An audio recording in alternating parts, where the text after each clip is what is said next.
میدیا ڕۆڵێکی کاریگەر و هەستیار زۆر جار یەکلاکەرەوەش دەبینێت لە پرسە جیاوازەکانی ناو کۆمەڵگەدا لە کاتی بوونی قەیران و فشار و ئاڵۆزی و کێشە سیاسیەکاندا و بە تایبەتی قەیرانە ئابوووریەکاندا ڕەنگە ئەم ڕۆڵ و کاریگەریە زیاتر بێت لە هەر کاتێکی تر زۆر جارتان جوای لێ هاتووە بڕیارە سادەکانی ژیانمان تا گەورەترین بڕیارە گەورەکانی ژیانمان بندە لەسەر ئەو هەواڵ و ئەو زانیاریانی کە لە شاشێکی مۆبایلەوە یاخۆت لە تەلەڤیزیۆنێکەوە دەیبیستین هەر لە کڕینی خانوویەک سیارێک ئۆتۆمبیلێک تەنانەت پێداویستیەکانی ناوماڵیش بۆ چونکە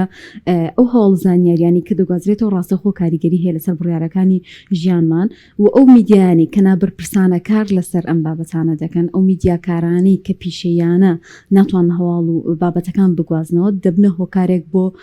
قوڵبوونەوەی ئەو قەیران و ئەو گرفتانە و دەبنە هۆکارێک بۆ بڵاوکردنەوەی ترس و دڵەڕاوکێ لەناو هاوڵاتیان و تاکەکانی کۆمەڵگادا بزانین دەکرێت میدیا لەم کاتە هەستیارانەدا چ ڕۆڵێک بگێڕێ و ئەرکی چییە چۆن بتوانێت لە ئاس ئەو بەرپرسیارەتیا بێ کە هەیەی و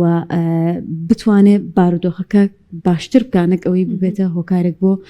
ئەم ترس و دڵاوڕاوکی کە ئێستا دەیبینین ئەم بابەتە و چەندین بابەتی تر باس دەکەین لەم تەوەرە با میوانداری بەڕێز دکتۆر بەهادین ئەحمەد مامۆستای زانکۆ کە بە خۆشحاڵیەوە لە ستۆدیۆ لەگەڵمانە کاکتۆر بەخێر بێ سپاس و ئامادەبوونت لەگەڵمان بەخێر بێ کاکتۆر ڕۆڵی میدیا لە کاتی قەیران و کێشە و گیر و گرفتەکانی ناو کۆمەڵگادا جیاوازی هەیە وەک لە کاتە ئاساییەکانی تر بەنای خۆی گەورە و میهرەبان سەرەتا دەستخۆشیتان لێکم بۆم بانگەشت و هەڵبژاردننی ئەم تەوەرە هەنووکەی و گرنگە لێرەوە سەڵاو ڕێزم هەیە بۆ سەرجەم بینەرانی کەناڵی ئاسمانی پەیام و سەرجەم کارمەندانی کەناڵەکە و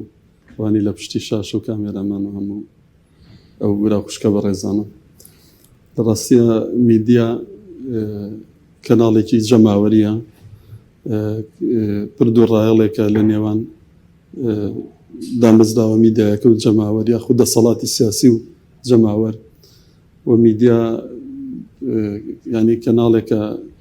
لە دنیای ئەمڕۆیە بەشێکە لە خەباتی سیاسی و مەدەنی و بەهێزی نەرم هەژمار ئەکرێت و ڕۆڵ و کاریگەری هەیە لە سەرجەمکایە و بوارەکانی ژیان و پێگەی سیاسی و جەماوەری و ڕۆڵی گرنگی خۆی هەیە وەکو هێزێک ینی لەپاڵ دەسەڵات و هێزەکانی تر هێزە سیاسیەکان دەسەڵاتی حکوومەت پەرلەمان هەموو ئەوانە لە دنیای هاوچەرخە میدیا بایەخی زۆری پێ ئەدرێت و چاوی خەڵکە و کەناڵێکی چاودێری بە دەسەڵاتی سیاسی حکوومەتەوە بێگومان میدیا ڕۆڵی هەیە لە کاتی ئاشتی لە کاتی جەنگ لە کاتی قەیرانەکان لە کاتی پرسە هەنووکەی و سیاسی و جەماوەریەکان و لە پێکێنانی ڕایگشتی و لە کاتی قەیرانەکان هەرچەند خەیران ئێمەگە تەنیا باسیەکەین زۆر کاتیوێ خەیران خۆی بە سێخۆ ناغا ئەڕوات ئێمە لە ینی کۆمەڵگەی ڕۆژهەڵاتی و هەرێمی کوردستان و عێراق و وڵاتانی کە پیان و ترە وڵاتی تازە پێگەیشت و تەنیا باسی خەیران ئەکرێت لە ئێستایە بەڵام خۆی دیارە قەیرانیش نیشانە و ئەشراتی خۆی هەیە ینی قۆناغی پێش قەیران هەیە کە کۆمەڵێک ئاماژەی هەیە کۆمەڵێک نیشانەی هەیە وەکو نەخۆشیەک وەکو پەتایەک ئەکرێ ڕێگری لێ بکرێت لە ڕوونەدانی لە کۆنتترۆلکردنی لە کاتی ڕوودانی و ئەبێت بژاردە و جێگرەوە بەردیل و ئەلتەرناتیڤ هەبێت بۆ ئەوەی ینی پلانی AUBUC لە وڵاتان پلان هەیە پلانی استراتیژی هەیە بۆ قەیرانەکان بۆ خەیرانی دارایی بۆ خەیرانی ئابووری بۆ خەیرانی سیاسی بۆ بەڕێبردنی خەڵک بۆ ینی کاتی ڕوودا و سروشتەکان گەڕکان بوومەرزە لافا و ئاگرکەوتنەوە ئێمە لە هەرێمی کوردستان سیرەکەی ئەوە گۆیژێ بە تەنیشمان هەموو ساڵێک ئەسوستێت بنکەیەکی بۆ من ئاگرکوژێنەوە لە بندەسی گۆیژەن نییە وە بەستم بەست ینی وە قەیرانەکانی ئەمە بەردەوامە ژیان و گوزارانی خەڵک و خزمەت گوزارەکانی ئەنی بۆتە نەخۆشیێکی درێژخایەن بۆتە شتێکی ڕۆژانە و بەردەوام ینی هەموو زستانێک مەسەنە کێشەی سوتەمەنی هەیە هەموو ساڵی کێشەی دامەزراندن هەیە کێشەی موچە هەیە کێشەی بنزین و سوتەمەنی و گاز و نەوت و ئاو و کارەبا و لە هاوینانە ئەنی هەموو زۆربەی هەرێمی کوردستان کەم ئاوە ناڵێن بێ ئاو ینی جیاوازێک هەیە هەتا لەوەشە دادگەری نییە لە پێدانی ئاولانەیە لە شوێنێکی وەکو شاری سلێمانی شوێن هەبێت ڕۆژی جارێک یا دوو جاریا هەفتەی چەند جارێک ئاوی خواردنەوە بێتەوە لە شوێنێکی وەکو قەزای چەمچەماڵ بۆ نمونە کە من خەڵکی ئەوێم و هەمیشە دڵم لەلایەنە 2 هەفتە 3 هەفتە جارێک ئاو دێت لە کاتێکە سەرچاوی وزەی هەرێمی کوردستان دانا غاز کۆرومەر لەوێ ئەمە ینی بەڕاستی سەیرە وەکوڵێ ماڵێن پڕە لە ڕازیانە کە چی بەدەدی دڵیەشە یاسکیشامرن ئێمە نەمانتوانێت لەم هەرێمە بچووکەیە ینی هەموو مانگێک ینی فەرمانبەر و موچە خۆر دەستی لەسەر دڵێتی ئایا موچە ئەدرێ نادرێت کەی ئەدرەکەی نادرێت بۆتە هەواڵە خۆشەکە و بۆتە هەواڵی هەنووکەی کە ئەمە سەراتاترین مافە لە بەرامبەر ئەرکێکە کە تۆ بەجێگەیەنی ئەرکێکی فەرمانبەری حکوومەت ینی موچەکەت بدرێتێ لە کاتی خۆیان ئەم بینیمان لە عێراق بۆ مۆز عەشەق و شەڕەوە حکوومەتیان پێکهێنا عەلی زەیدی کەوتە جانی گەندەڵکاران و بەرپرسان و ئەم هەموو فەردە دۆلار و دینار و زێڕ و زیوەی لە ژێر خاک دەرهێنا کە ژێر خاکی عێراق و هەرێمی کوردستان هەمووی زێڕی ڕەشە بە نەوت ئەوترێت و مشتەقات و ینەکانی نەوت و غازەوە لە هەرێمی کوردستان حکوومەت و پەرلەمان پەک خراوە ینی جاران مەسەرەن ئەیان سەلاحەدین دەوڵەتی کوردی دروست نەکرد ئێستا کێ دەستیانی گرتو دوهێزی سیاسی ڕێک ناکەون لە پێناوی بەرژەوندەکانی خۆیان ینی نزیکی 2 ساڵە ینی پرۆسیال بژارد خەریکێک خەڵک بیرێتێتەوە هەموو شتەکان بەسەر چووە شەرعیەتی نەماوە ینی حکوومەت خەڵک بەڕێیەکات ڕۆژن ئەجا خەیرانەکان ئەوە بڵین قۆناغی پێش خەیران هەیە کە ئێمە پلانمان نییە بەداخە پلانی استراتیژیمان نییە بۆ ئەیستا من لێرەوە هاتم بە تۆمبیلەکی خۆم بۆ سودی ئەم کەناڵە بۆ لای جەنابتان ینی هەروە تەماشای بەنزیخانەکانم کرد ینی لیترێک بەنزینی نۆرمال 1200 لیترێک بەنزینی محەسەن 1950 ئەوە سۆپەر گرانتر لە هەولێر و گرانتریشە یعنی بەم وەرزی هاوینە مەسەلەن زۆربەی ناوچەکانی کوردستان خەیرانی کەم ئاویان هەیە ڕێگاوبانەکانمان ئاوایە کە ئەیبینی بەردەوام نرخی کارەبا و سوتەمەنی گرانەکرێنی لەم چلەی هاوین و تەموزەیە مانگی ئا بڵێن ئێستا ینی بەرمیلێک نەوت نزیکی 250,000 لە سلێمان ئەبێ زستان چی لێبێت پیاوێکم بینی هەرباسی هەڵبژاردنم کرد هەڵبژاردن بۆ دەساودسکنی دەسەڵاتەوە بۆ ئەوەیە کە ژیانی خەڵک بۆ پرۆسێکی دیموکراسیە و ئەوەیە کە ڕێز لە دەنگی خەڵک بگیرێ و ینی پلان و پرۆژە و خزمەت گوزاری باشتر هەلی کار پێشکەش بکرد ئێمە بینیمان ئەنیەکەمەکان دانامەزن دوای ئەوە باسی ئەوانە شەکەین ئەن ئێمە لە هەموو سێکتەرەکان لە هەموو کارتەکانی خزمەت گوزاری و ژیانی خەڵک کێشەمان هەیە بەڕاستی زۆر باشە کاک دکتۆر لەگەڵ بوونی ئەم هەموو قەیرانە و ئەم هەموو کێشانەی کە باست کرد میدیای بەرپرس میدیایە کە بە پرسیارەتی هەڵ ئەگرێت ئەپێویستە چۆن ڕۆڵ بگێڕێت خۆی کاری میدیایی بەرپرسیارەتیە بەرپرسیارەتیش لەسەر شانی هەموو تاکێکە لەسەر هەموو شانی بڵین دامەزراوی میدیاکانە کارمەندەکانە پێشکەشکارەکانە بەڵام ئێمە یاسا ئیتیکی ڕۆژنامەوانیمان هەیە کە تۆ خاتە ژێر بەرپرسیارەتی و کۆنتترۆلی کاری میدیایەکە وەکو هەر کارێکی ترکە بە یاسا ڕێکخراوە سن یاسای کار هەیە یاسای وەبەرهێنان هەیە یاسای دامەزران و خزمەتی ڕاژەی زانکۆی و فەرمانبەری هەیە یاسای کاری میدیایی هەیە هەموو کارێکی ئەنی یاسای تایبەت بە خۆی هەیە و ئەتەچێت و بڵێ ئوسولی خۆی هەیە بەڵام لە کاری میدیایە بێ ئێمە ویژدانی خۆمان بکەینە حەکەم میدیان نابێ بەشێک بێت لە کێبڕکێکە و خۆڵکردنەوەی قەیرانەکان میدیا ئەبێ بەشێک بێت لە چارەسەر بەشێک بێت لە هیوا بەخشین بە خەڵک بەشێک بێت لە هوشارکردنەوەی خەڵک نەک چاواشەکردنی خەڵک میدیا ئەبێت ڕۆڵی هەبێت لە پێکێنانی ڕای گشتی و لە فشار بۆ سەر دەسەڵاتی سیاسی و ئەوانەی کە بەرپرسن لەم دۆخە ینی دەستیشان بکرێن و دادگایی بکرێن و لێپێچینەوەیان لەگەڵا بکرێت ئێمە دوای 34 ساڵ لە حکومڕانی لە هەرێمی کوردستان تا ئێستا نەمان بینی بەرپرسێکی سیاسی بەرپرسێکی دەسەڵات وەکو عێراق کە ئێمە عێراق لە چاو ئێمە دوێنێ دروست بووە ینی لە 2023 بۆ وەز عەشەق و شڕەوە ئەوان گەشتنت ئەوەی ئەو هەموو وەزیر و ئەو هەموو بریکاری وەزیر ئەو هەموو بەرپرسە گەورانە و پەرلەمانتارانە ئەو هەموو گەندەڵکارانە دەستگیرەکرد لە هەرێمە نەمان بینی چه دەستگیر کرا کوا دەست بەسەر ماڵ و مولکیا گیرات چی جێڕایە بۆ خەزیێنەی و دارایی گشتی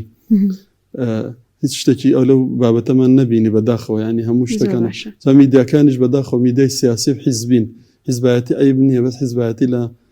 دامەزراوە حکومیەکانە عیبداریە کە تۆ ینی بۆ دامەزراندن و بۆ گرێبەستێک لە بۆ خزمەت گوزارێک بۆ کارمەندێک ینی حیسابی پاشخانی سیاسی و تەسکی حیزب ئەم بابەتانە بکرێت هەر لە پێکێنانی حکوومەتی هەرێم و ئەم دەرد و خەیرانە هەبووە کە حیزب بۆتە باڵا دەست و مەرجعەتی پەرلەمان و حکوومەت هەتا لە کارەکردنەوە پێکێنانی حکوومەتیش هەر حیزب بەرپرسە میدیاکانیش میدیای حیزبین و هەرێکە و لە ئاوازێک ئەخوێن و کەس بە دۆی خۆی ناڵێتتر شەوەر کەسێک ئەوی تر تۆمەتبار ئەکات و هەوڵەدات وێنایەکی جوان پێشکەش کات بۆ خۆی بەرپرسیارەتەکە لە سەرشانی خۆی لابەرێت جیناکێ دەستیانی گرتووە و ئەم ڕۆدەی هەشتی 2026 کە من قساکەم 2024 ئێمە پرۆسی هەڵبژاردن ئەنجام درا بە نزیکی 2 ساڵە ساڵێک و 9 مانگ و 20 ڕۆژ بەسەر ئەنی بۆچی حکوومەت پەرلەمان پێک ناهێنرێ بۆ کاران لەم هەموو قەیران و بارودۆخەیە محلی عرابی سیاسی و مەدەنی پەرلەمان چییە پەرلەمان کووە لە وڵاتانی تر لێ پێچینەوە ئەکرێ پەرلەمان نوێنەری خەڵک و جەماوەرە هیچ لێ پێچینەوەک نەکراوە هیچ شتێک نەک پەرلەمان کاران نەکراوە تۆ پەرلەمانێکی نەزانم نستومانە هیچ من هیچ هەستی پێ ناکەم پەرلەمان هەبێت و هیچ دەوامێک هیچ کار و پرۆژەیەک و ئەرکێکیان نییە کاکتۆر باست لە میدیای حیزبی کرد جا ئێستا هەز ناکە ئێمە بۆتە هۆکارێک بۆ قوڵبوونەوەی قەیرانەکان ئەوە تا تەنانەت میدیایەک لە سلێمانی جیاواز هەواڵە گوازێتەوە میدیایەک لە هەولێر بارودۆخەکە ئیتر بە شێوازێک ئەنوێنن کە زۆر جیاوازی هەیە وڵاتی جیاوازی هەیە وڵاتی جیاوازە جا زۆر جارتانات هەندێک میدیا هەیە خۆی بە بابەتی لاوەکیەوە خەریکە کاگلەوەی لەسەر هەندێک لە گرفتی خەڵک بدوێ یان لایەنگری ئەکە ئەمانە تا چنێک دەبێتە هۆکارە بۆ قوڵبوونەوەی ئەم قەیرانە خۆ یەکێک لە ئەرکەکانی میدیا کات بەسەربردنە و بەسەربردنی کاتێکی خۆشە ئەوەی پێوتر ئینتەرتەینمنت یا تەرفیه تەسلیە ئەوانە بەڵام زۆر جار لای ئێمە کات کوشتنە ینی میدیاکان خەڵک سەرقاڵەکەن بە کۆمەڵێک شتی لاوەکی و بە کۆمەڵێک فیلم و دراما و زنجیرەی دۆبلاشکرا و ئەوانە خەڵکی مەشغوڵەکەن بەوە کە بەلاڕێیانە ببن و سەرنجیان پەردەکەن و لە بابەتە سەرێکەکان و لە مافی خۆیان بێدەنگ بن ینی لە هەر وڵات و هەرێمێک ئەم دۆخە هەبواە خەڵک بە ملیۆنەها خەڵک ئەرژاتە سەر شەقم ئێمە بینمان لە بەغدا ئەلە ماوەی ینی بە باسی وڵاتانی تر دەکەن هەر بڵێن ئێوە باسی ئەوروپا وڵاتانی پێشکەوت و بابە ئەوان چەند سەدە لە پێش ئێمە ئەم عێراق بەغدای خۆمان ینی 5 ڕۆژ 10 ڕۆژ موچەی خانە نشینان دواکەوت هەموو خانە نشینان هاتنە سەر جادە بە هەزارەها خەڵک ینی ئەیلا ئێمە ینی خەڵک جاروە هەبووی هێزە ئەمنەکان ژمارەیان زیاتر بوو ڕاست لە خۆپشان دەرن لە کاتێکە لێرە ئەو هەموو ڕێکخراوی مەدەنی و گروپی فشار و چالاکوانی مەدەنی ئەو هەموو کەناڵە هەیە ئەی کوانێ بەرهەمەکەی چییە ئێمە ئەبێت ئەنی میدیا هوشاری سیاسی پێشکەشی خەڵکە و خەڵک فێری مافی هاوڵاتی بوون و مافی خۆی بکات خەڵک داوای مافی خۆی بکات ینی ئەو شتانی کە خەڵک داوایەکە هیچی زیادە نییە حکومت زاری وە هەیە ینی خۆی بڕیارێک دەرەکە دوای پاشگەزە بێتەوە بەداخۆ ینی ئەو بڕیاری دەرکرا کە 1000 کەس بە شێوی گرێبەست و جێگرتنەوە هی وەزارەتی خوێندنی باڵا ئەنی هەمووی هەفتێکی بەسەران نەچوو بڕیارەکان هەڵوەشان ئەو هەموو خەڵکیان بێئومێد کرد ئەنی حکومت خاوەنی وعد و بەڵێنی خۆی نییە ئەمە بێپلانی ئەگەێنێت تۆ لە کاتێکە بڕیارێک دەرەکی دوای هەر خۆت لی پەشیمان ئەبیتەوە وەکو کوردە لە سوار من ئەیبێ دابەزین و ئەیبێ ئەنی ئەو زر لە قەبعات خراپترین ئەنی ئەو بڕیاری وەزیری خوێندنی باڵە بڕیارێکی جوان بوو بەڕاستی دکتۆرانەمجی دەستخۆشی بووە دەستخۆشی لێ ئەەکەم ناڵێم وەزیرەکانی تریش دڵسۆز نەبوون خەمخۆنە بەڵام من بە حکومی کە مامۆسەی زانکۆم لە سنووری وەزارەتی خوێندنی باڵام شایدی ئەوادەم کە دکتۆران پیاوێکی دڵسۆزە پیاکە زۆر کاری کردووە ینی لە خزمەتی خوێندکاران تەنانەت بڕیارێکی دەرکرد پشتگیری بکرێت بۆ خوێندکاران بۆ دەرچوانی زانکۆ پەیمانکان بە خۆڕای هێشتا تازە مەرەکەبەکەی وشک نەبوو لەسەر کاغەزەکە ئەنجومەنی وەزیران بە بڕیارێک هەموو ئەو ئێنانەی ڕاگرت و هەڵوەشاندەوە زۆر باشە. کاک دکتۆر، ئایا لە ئێستادا ئێوە هیچ هەڵسەنگاندنێکتان بۆ کەناڵە کوردیەکان و کەناڵە خۆیەکان کردو یاخود توێژینەوەیەکتان لەسەر کردوون کە بزانن لە کاتی بوونی قەیرانەکاندا و ئەو قەیرانانەی کە لە ئێستادا بوونیان هەیە ڕۆڵیان چی بوو؟ ئایا بە شێوازێکی زانستی و گونجاو توانیوانە ڕووداوەکان بگوازنەوە؟ بەگشتی هەم زۆربەی دامەزراوەکانی هەرێمی کوردستان بێپلانن و بێ ئامانجن و دژیەکی هەیە لە ئامانجەکان لەبەر ئەوەی هەر حیزبێک هەر وەزارەتێک هەر دامەزراوەکی میدیاوی کەناڵێک بە ئاوازێک و بە ئارەزوی خۆی بەبێ ئەوی واقعی سیاسی کۆمەڵایەتی و فەرهەنگی هەرێمی کوردستان بخوێنێتەوە هەنگاو ئەنێت و کار ئەکات لە کاتێکە ئەبێ هەماهەنگی و پێکەوەی هەبێت لە کارەکانە، یعنی حکوومەت و پەرلەمان و حیزبەکان ئەبێ هەماهەنگیان هەبێ، وەزارەتی ڕۆشنبینی و سەندیکای ڕۆژنامەنووسان و دامەزراوەکانی میدیایی پلانی هاوبەشیان هەبێت بە ڕوبەڕووبوونی خەیرانەکان بۆ چارەسەرکردنی گرفتەکان بۆ هێورکردنەوەی بارودۆخەکە. بەڵام میدیاکان ئێمە جگەلەوەی میدیای ینی فەرمی هەیە و نافەرمیش هەیە، سۆشیال میدیا هەیە، میدیای سێبەر هەیە کە کێشەکە لە مایە زیاتر. ئەن ئێستا تۆ میدیایەکی فەرمیت هەیە و لۆگۆی کەناڵەکەت و ناسنامی کەناڵەکەت و حیزبەکەت و بارەگاکەت و کارمەندەکانت و هەموو کارەکانت دیارە و بە یاسا و ئیتی کار ئەەکەیت و ئەگەریش پێچەوانە کار بکەی تووشی لێپێچینەوە ئەبی. بەڵام ئێمە لەشکرێک لە سۆشیال میدیا و خەڵک هەیە لە میدیای نافەرمی یا پێوترە میدیای هاوڵاتی خەیرانەکە لێرە، ینی ئەوان کاراترن خێراترن بە حکمی ئەوەی پەیوەستە بە ئینتەرنێتەوە تۆڕی ئینتەرنێت خزمەت گوزاری ئینتەرنێت لە هەرێمی کوردستان بەردەستە و تۆ ناچاری پەخشی کەناڵەکەشی خۆشت بەرنامەکانت لە سۆشیال میدیا بڵاوکەیتەوە. قەیرانەکە لەویایە کە زۆر جار ناسنامی کەسەکان یا یاسای کاری ڕۆژنامەنووسی وەک پێویست ئەوان ناگرێتەوە یا نادۆزرێنەوە لێپێچینیان لەگەڵا بکرێت، بۆیە سەیرەکەی بەداخەوە ینی قەیرانەکان زۆر خۆڵ ئەکرێتەوە و کێشەکان گەورەتر ئەکرێت و زەختر ئەکرێتەوە و ئێمە هەمومان لە کەشتێکین ئەگەر ئەم کەشتێکون بێت هەمومان تیاچین و ئەخنچین. ینی باشە میدیایەک لە سلێمانی کار لەسەر بڵێ زۆنی زەرد و سۆز بەداخەوە کە ئەوە ناونراوە، ئێمە هەمومان لە هەرێمین و هەمومان کوردین و لەم هەرێمی کوردستانین و پارچەیەکین لە خاکی کوردستان، ئەبە ینی ئەزمونمان وەربگردایە